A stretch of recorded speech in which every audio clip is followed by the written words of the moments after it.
Today I'm going to talk about synthesizer fundamentals with a focus on how those fundamentals apply to the Roland S-1. The Roland S-1 is a portable digital redesign of the classic Roland SH-101, which has been used on countless tracks, many of which I've covered and made tutorials for on my channel. This one is not analog like the original, but it does feature more voices, internal effects, and many more features that the original did not. I'm going to talk today about the oscillators, filters, envelopes, modulation, effects, and some other features and how they work on the S1. Let's start with oscillators.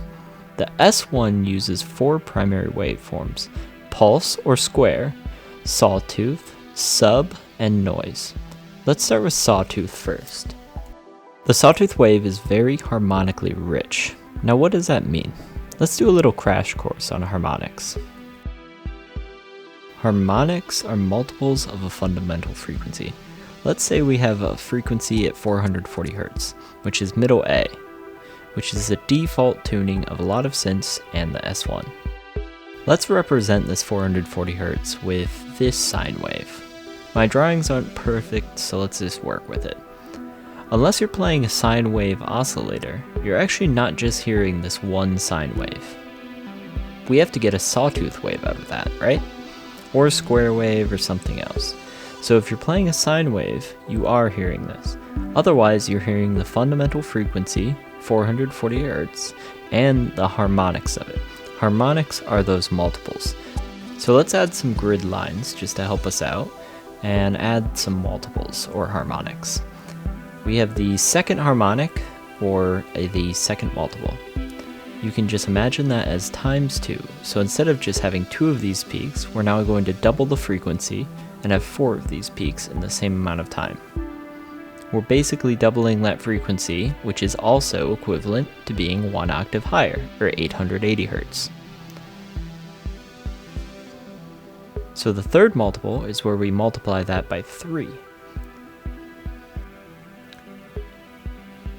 So this third octave is now going to be 2 octaves higher than our fundamental frequency. And the fourth harmonic will just be 3 octave higher than our fundamental, and so on for all of the harmonics. So now we're going to have a 7 here with 8 of those same waves in that same time domain. To form these different waves, sawtooth, square, we use some combination of the fundamental frequency and the harmonics. Now this gets really complex. It has to do with the Fourier series and kind of how these waves are shaped. But in essence, this triangle wave, or saw wave rather, is actually a bunch of sine waves combined. So let's say we have a sine wave here, and then we have another sine wave here, and we have another sine wave there, another one here and here and here, and eventually form that sound wave that we know and love, the saw. So a saw wave, when people say it's harmonically rich, they actually mean that it contains all the harmonics. It contains every single multiple of that fundamental frequency, up until a theoretical infinite harmonic, and which is why we get these very nice sawtooth waves. So in short, you're not actually hearing a sawtooth wave, you're actually hearing a bunch of sine waves that are increasing frequency while they decrease amplitude over time. So for a sawtooth wave, we have every single harmonic included. For a square wave, we only have the odd harmonics. We exclude the even ones. And that is how we get different oscillator shapes. If you have any real questions about harmonics, I'm still pretty new to understanding this, but basically this was the simplest way I could thought to explain it, without getting too much into like the Fourier series and how that adds up and the calculation. Obviously way too complex for this video, but I thought this was very helpful in understanding more about the different ways that sounds can be shaped and developed, and it helped me a lot in my sound design kind of learning and progress. Let's take it back to the S1. Being harmonically rich means that this sound, when we have a pure saw, is going to be very bright and buzzy. We're hearing all of those harmonics, all those multiples of that fundamental frequency together. This makes them useful for string and brass sounds.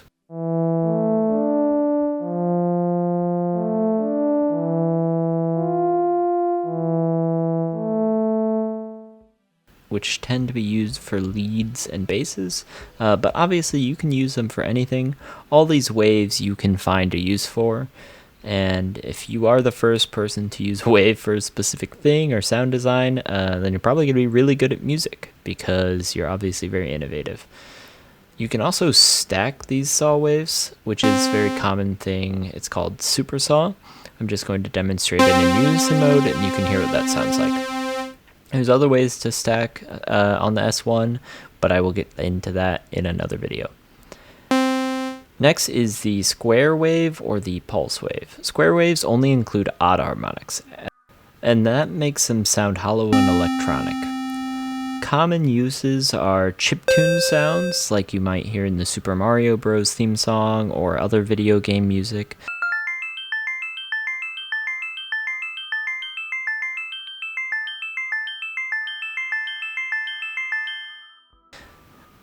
But it is also used in woodwind sort of sounds, especially when you take into account different filtering and envelope settings.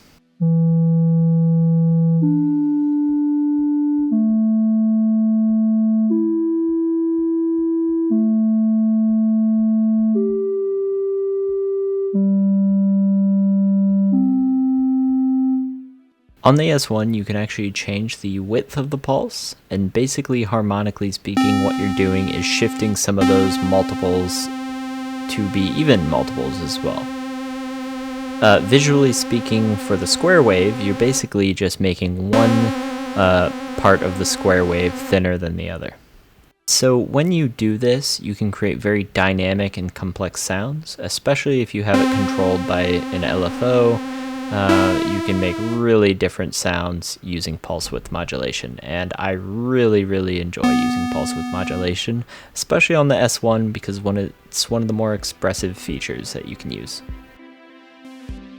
Moving on to the sub-oscillator is a square wave, but down either 1 or 2 octaves, and it can be either directly down, or it could be asymmetrical, which creates a bit more buzzing. So, for example, let's put this just on sub, just to hear it. And if we compare that with a square wave on its own, you can hear it's much deeper for the exact same note. And you can also have it set to 2 octaves lower, asymmetrical or not asymmetrical, and that basically just plays the oscillator 2 octaves lower. And that basically creates a more dense sound by stacking up another oscillator below the ones that you're playing as well, which makes a much thicker sound. Noise are random frequencies across the audible spectrum. It is often used for percussive sounds or atmospheric simulation.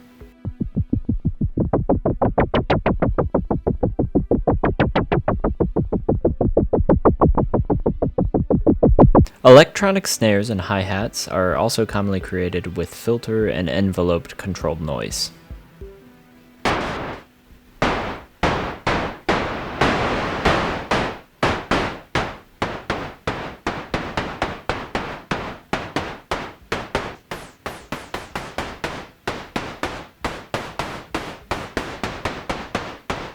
You can also make a wind sound very easily by increasing the resonance, having the LFO control the filter cutoff, and then setting the LFO shape to random. And then you have a very easy and simple, realistic sounding wind sound. Mixing these oscillators together allow you to create a multitude of sounds. A saw plus a square wave can make a very nice leader pad sound.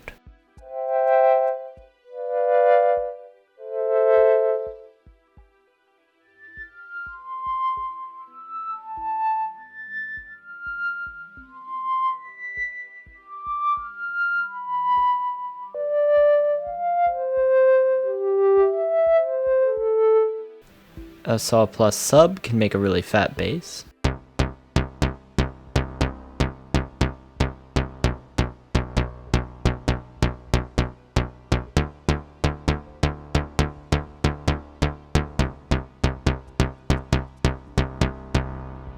Square plus sub can make warmer bass lines.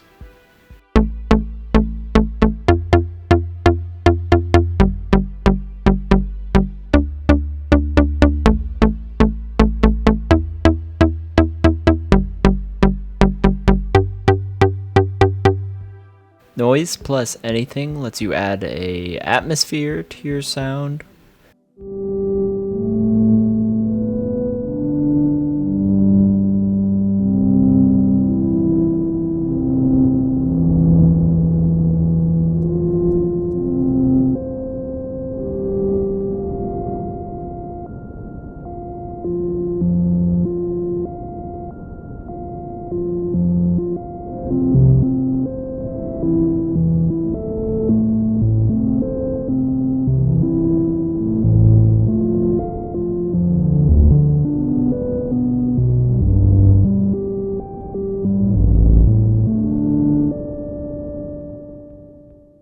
Or simulate percussive instruments, as I already demonstrated. I'll be making an advanced sound design tutorial soon, which will go into more depth on this. Next, let's talk about filters and envelope. The S-1 has a low-pass filter, which removes high frequencies from your tones. This often rounds out a sound. Resonance, which is often misunderstood, is just the emphasis of the harmonics near the filter cutoff point.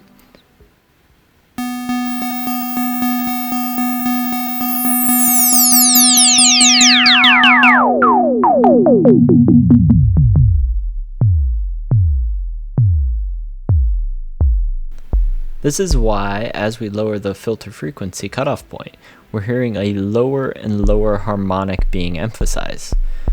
So when we have it super high, we're really only cutting off the very peak and we're emphasizing the highest frequencies, the highest harmonics. When we have a really low filter cutoff, we're actually emphasizing the lower frequencies, which is why resonance is used so much in creating bass lines and lower, deep, full sounds.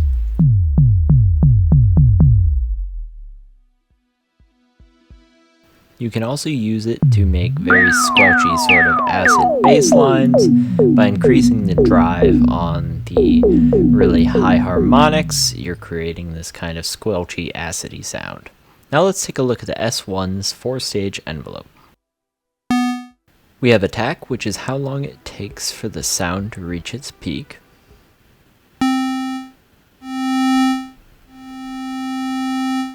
With decay, which is how long it takes for the sound to go from the peak to the sustain level.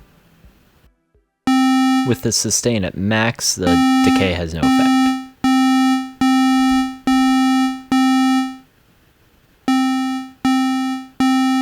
As you can see, the higher the sustain, the less effect decay actually has. So let's put the sustain all the way low, make the decay pretty fast.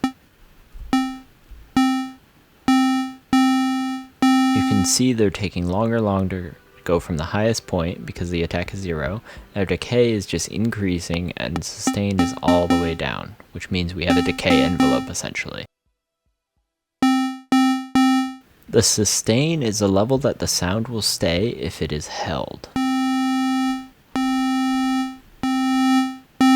So if we have an attack higher and a decay and then a sustain that's lower, it's going to go up, down, hold until we let it go. The release is how long the sound will take to go from the sustain level to completely silent after being released.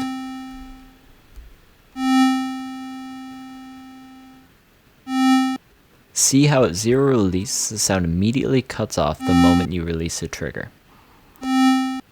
The ADSR envelope can affect both the amplitude, which is the default and the default on most synths, but also the filter. So if I turn up this filter amount, the envelope is now controlling the filter frequency cutoff point as it goes through the 4 stages of the envelope. A mistake I see a lot of people making is just focusing on the oscillators, but the envelope actually has a lot of control over how your end sound turns out. Some examples would be using a fast attack to create a very punchy bass.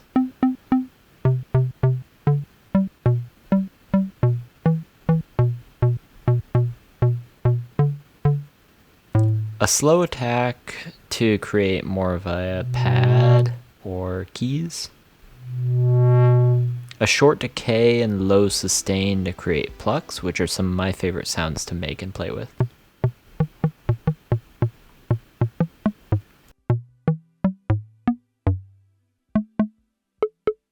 I would recommend playing around with a sound and then modifying the 4 stages of the envelope and then how much the envelope is controlling the filter frequency.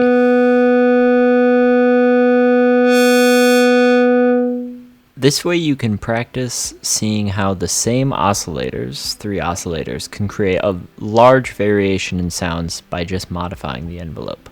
Now let's go over modulation.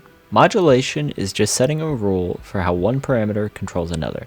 We have 3 main sources of modulation on this S1. We have the LFO,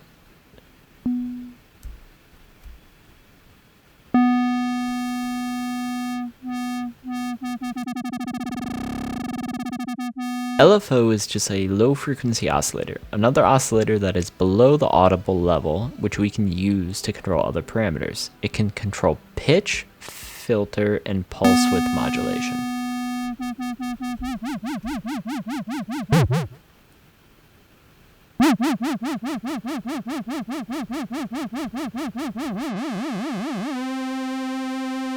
Controlling the pitch, you can get a nice vibrato or extreme pitch modulation.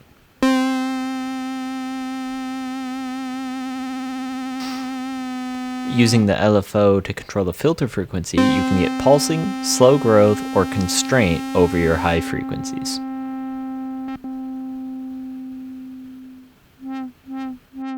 Modulating pulse width modulation, you can get a buzzing sound or animate your oscillators by increasing the amount of motion in them.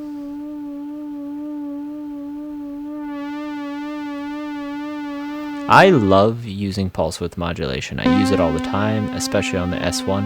I just think it's so fun and really layers up your sounds. We've already talked a little bit about envelope modulation because the 2 things the envelope can modulate are the filter and the pulse width, and obviously the amplitude, but that is by default. Controlling the pulse width with the envelope is actually a lot of fun because then as you're going through those 4 stages of the envelope, you can also hear the buzziness of that pulse wave changing. Third way of modulating on this one is gyroscopic modulation. I almost never see anyone use this. I only use it time to time, but basically let's just hold a note, then you want to press D motion, or you actually want to hold and pick up the synth. And it looks like I have both set to pan, so let's change them to something a little more interesting. Let's change them to filter and resonance.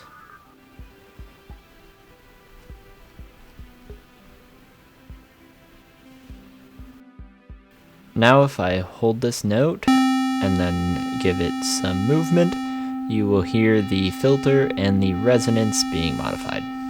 This is actually kind of the main way to expressively control the S1. I think it's a little bit underused. I mostly use it if I'm like playing on a couch or in bed or something like that. But I also like if I'm setting something where I like hold an arpeggio, it can be a fun way to add some variation to your sound. Moving on to effects, delay is just a repetition of the sound. It adds depth, space, echo. On the S1, you can control a handful of things related to the delay. You can control whether or not it's synced to the tempo of the S1, which usually sounds better, but I use it both synced and unsynced. You can then control the time of the delay, which is how fast it will be delaying. If it's synced, it will be in timescale, and then if it's unsynced, it will be in milliseconds. You can control the level, or just how loud the delay is, how loud the repetitions are. You can control the amount of repetitions or the feedback. You can add a low or high pass filter, which lets you shape and kind of prevent the delay from overtaking your original sound. I use the low and high pass filters on my delay because I think it really gives you a lot of control over the final product. It lets you kind of differentiate the delay from the initial sound, which sometimes you want, sometimes you don't. Then you also have a high cut, and that is it for the delay. Moving on to reverb. Reverb is actually just delay as well, except instead of individual repetitions, you're hearing them blended together in kind of a dense fog of reflections to imitate a great space, a big room. We have several different types of reverb on the S1. We have the ambient, which simulates kind of a microphone, kind of far off from your synthesizer, indeterminate sort of space. We have room, which simulates a small room's reflections, so a little smaller. Hall and Hall 2 are both concert halls. Hall 1 is kind of like clear and spacious, and then Hall 2 is the same except with less reflections. Then we have the plate reverb. Plate simulates a special technique of reverb where the sound is effectively pumped into a metal plate and then picked up by a contact microphone. It was originally a way to simulate natural spatial reverb, so it's a bit funny that we now simulate plate reverb itself, but it's very popular.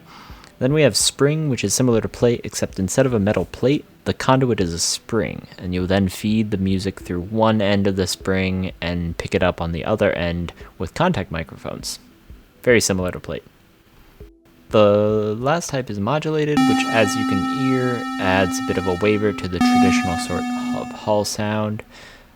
We have other controls for the reverb. You can adjust the time, that is how long the reverb will sound out for after it initially starts.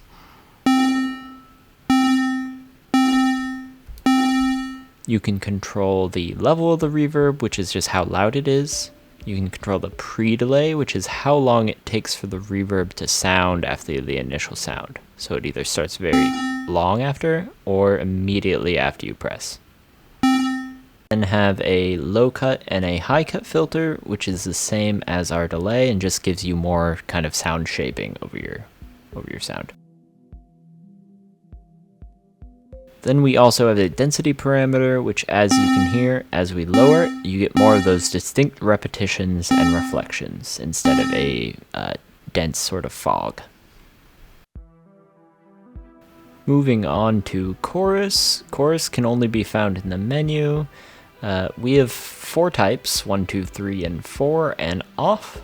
Chorus is basically just repeating the sound, but with slight modifications to the pitch and timing. This can make it sound like multiple instruments are performing the same sound at the same time, even though it's just one sound.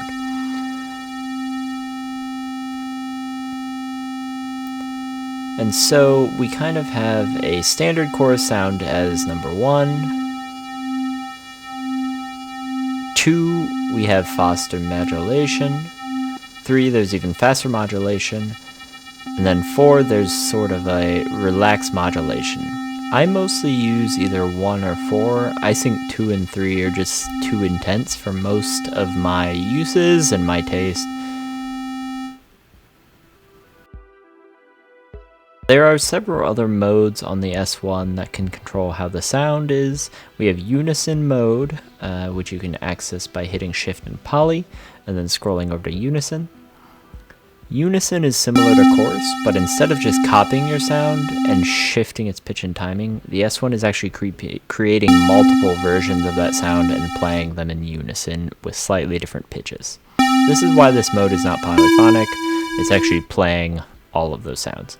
The result is fatter sounds that are more harmonically dense. We also have chord mode. Chord mode basically lets you press a single chord to play a chord. That's it. You can turn on or off which notes are going to be contained in that chord. There's also mono mode, which is a little more true to the original SH-101, which was only in mono.